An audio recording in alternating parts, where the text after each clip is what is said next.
আজিকরে আর্থিক দুর্নীতি মামলার তদন্তে ইডি আজ সকাল থেকে একযোগে একের পর এক জায়গায় ইডির আধিকারিকরা তারা পৌঁছে যাচ্ছেন। বিভিন্ন জায়গায় তল্লাশি শুরু হয়েছে। त्योहार और प्यार लाती है रिश्तों में ढेर सारा मिठास। परंपरा वही, सोच नहीं। आदि मोहिनी मोहन कांजिला আজ সকাল একেবারে 6:40-এ সন্দীপ ঘোষের বেলেঘাটার বাড়িতে ইডি পৌঁছে যায়। যদিও 3 ঘন্টা বাইরে দাঁড়িয়ে থাকতে হয় এবং তারপরে তারা ভিতরে ঢুকতে পেরেছেন। সেখানে একদিকে ইডির তল্লাশি যেমন চলছে, একই সঙ্গে সুভাষ গ্রাম সেখানেও আজকে পৌঁছে যায় ইডির অপর একটি দল। ইতিমধ্যেই সন্দীপ ঘোষ ঘনিষ্ঠ প্রসূন চট্টোপাধ্যায় তাকে আটক করা হয়েছে। একযোগে একাধিক জায়গায় আজ সকাল থেকে ইডির তল্লাশি।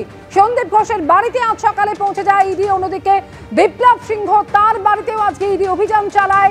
কৌশিক কোলে তার বাড়িতে তল্লাশি চলছে। অন্যদিকে ইতিমধ্যেই সন্দীপ ঘোষ ঘনিষ্ঠ প্রসূন চট্টোপাধ্যায়, যিনি সন্দীপ ঘোষের পিএ বলে নিজেকে পরিচয় দিতেন, সেই প্রসূন চট্টোপাধ্যায় তাকে আটক করে ইতিমধ্যেই ক্যানিং এ নিয়ে আসা হয়েছে।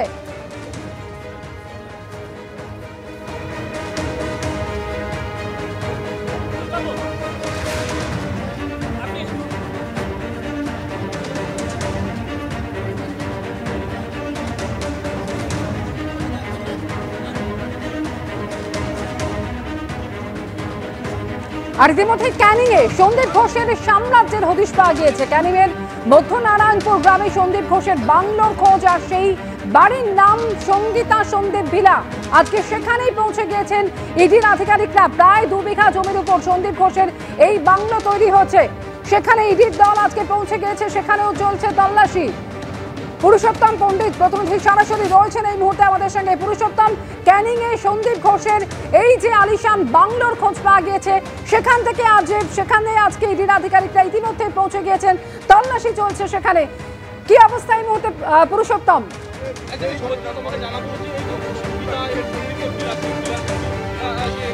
একেবারেই দেখো, যে বিষয়টা বলতে চাইবো যে আমার পেছনে এই যে গেটটা দেখা যাচ্ছে, এই গেটের ওপারে যে বিস্তীর্ণ এলাকাটা আমরা দেখতে পাচ্ছি, সেখানেই প্লট করে করে একটি সংস্থার তরফে বিভিন্ন জনকে জায়গা বিক্রি করা হয়েছে। এবং এই এলাকাটির ভেতরেই রয়েছে সন্দীপ ঘোষের বাংলো বাড়ি, যেটি 2 বিঘে জমির ওপরে তৈরি করা হয়েছে। এবং সেই বাংলোতেই এখন তদন্তের স্বার্থে ইডি আধিকারিকেরা প্রসূন চট্টোপাধ্যায়কে সঙ্গে করে নিয়ে গিয়েছেন। এবং সন্দীপ ঘোষের বাংলোর রক্ষণাবেক্ষণের দায়িত্বেও যারা রয়েছেন, এলাকার যে সমস্ত মানুষ সন্দীপ ঘোষের সেই বাংলোর রক্ষণাবেক্ষণ করেন, তাদেরকেও সঙ্গে করে নিয়ে গিয়েছেন ইডি আধিকারিকেরা। আমরা আবার জানাচ্ছি, আজকে সকাল 6:50 নাগাদ সোনারপুরের সুভাষ গ্রামের দেপাড়ায় প্রসূন চট্টোপাধ্যায়ের বাড়িতে পৌঁছন 8 জন ইডি আধিকারিক। তারপর তার বাড়িতে দীর্ঘক্ষণ জিজ্ঞাসাবাদ চলে এবং ইডি সূত্রে যে বিষয়টা জানা যাচ্ছে যে তাকে জিজ্ঞাসাবাদ করে প্রসূন চট্টোপাধ্যায়ের মোবাইল থেকে বেশ কিছু গুরুত্বপূর্ণ তথ্য তারা পেয়েছেন, যে তথ্যগুলো থেকে তদন্ত করে আরও চাঞ্চল্যকর অনেক কিছু জানা সম্ভব বলে মনে করছেন তারা। প্রায় 7 ঘন্টা জিজ্ঞাসাবাদ করা হয় প্রসূন চট্টোপাধ্যায়কে। তারপর তাকে আটক করেন ইডি আধিকারিকেরা এবং আটক করে তাকে ক্যানিংয়ের এই যে বিশাল এলাকা রয়েছে যেখানে সন্দীপ ঘোষের বাংলো বাড়ি, সেই বাংলোর ভেতরে নিয়ে যাওয়া হয়েছে।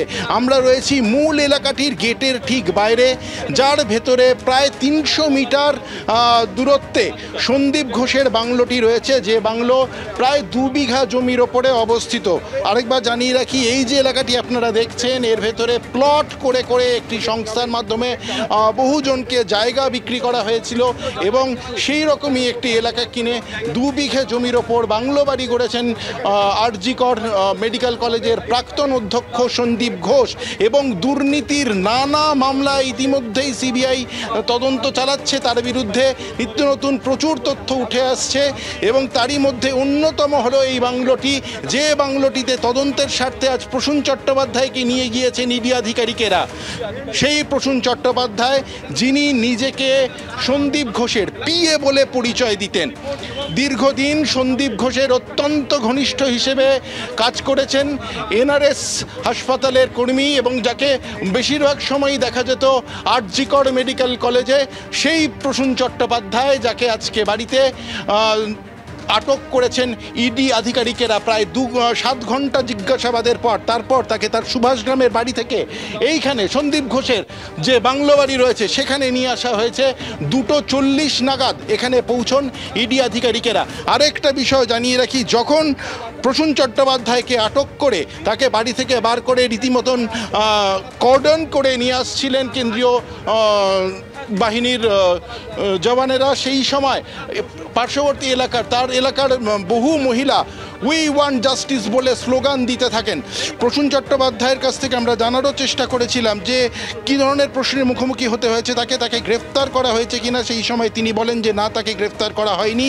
ইডি আধিকারিকেরা তার কাছে যা যা কিছু জানতে চেয়েছেন তিনি সেই সমস্ত প্রশ্নের জবাব যা তার পক্ষে দেওয়া সম্ভব ছিল, যতটা তিনি জানতেন তা তিনি জানিয়েছেন বলেও মন্তব্য করেন। তারপরেই ইডি আধিকারিকেরা তাকে গাড়িতে করে নিয়ে আসে ক্যানিংয়ের দিকে। এবং এই পুরো এলাকাটির ছবি আমি দেখাতে বলবো দীপ্তেন্দুকে। দীপ্তেন্দু দেখাও পুরো এলাকাটির ছবিটা, আমরা দেখাতে পারবো দর্শকদের যে এই মুহূর্তে কেন্দ্রীয় বাহিনীর জওয়ানদের গাড়ি যেমন রয়েছে তেমনি দুখানা ইডি আধিকারিকদের গাড়িও রয়েছে এবং এই সামনের রাস্তাটি চলে গিয়েছে ক্যানিংয়ের দিকে। এবং ক্যানিং যাওয়ার পথে এখানে ইডি আধিকারিকরা তারা সেখানে পৌঁছে গিয়েছেন এবং এখনো পর্যন্ত প্রায় 1 ঘন্টা হতে চললো প্রসূন চট্টোপাধ্যায়কে নিয়ে সেখানে এই মুহূর্তে ইডির আধিকারিকরা রয়েছেন, অর্থাৎ ক্যানিংয়ে সন্দীপ ঘোষের যে বাংলো রয়েছে সেখানেই রয়েছেন ইডি আধিকারিকরা এবং তারা তল্লাশি চালাচ্ছেন।